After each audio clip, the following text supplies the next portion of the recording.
Making compost materials needed a large container with a lid, water, organic waste, kitchen scraps, lawn clippings, leaves, etc. A straining cloth or fine mesh, a stirring tool step-by-step guide to making liquid fertilizer. 1. Collect organic material. Gather organic waste, focusing on plant-based materials. Kitchen scraps, excluding meat and dairy products. Yard waste like grass clippings and leaves, and even weeds can serve as the base for your fertilizer. 2. Prepare the container. Place the organic material in the container, filling it up to about halfway.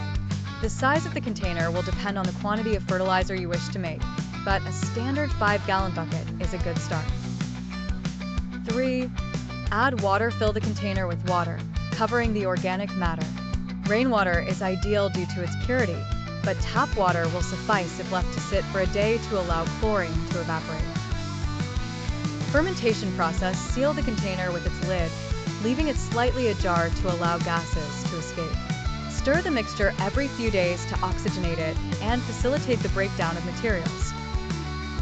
The fermentation process can take anywhere from 2 weeks to 2 months, depending on temperature and the materials used. You'll know it's ready when the mixture smells earthy and the solids have largely broken down. 5.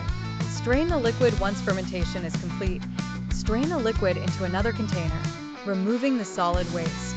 The resulting liquid is your concentrated liquid fertilizer. 6. Dilution and application. Before applying the fertilizer to your plants, dilute it with water to prevent nutrient burn. A general ratio is 1 part fertilizer to 10 parts water, but this can vary based on the concentration of your mixture.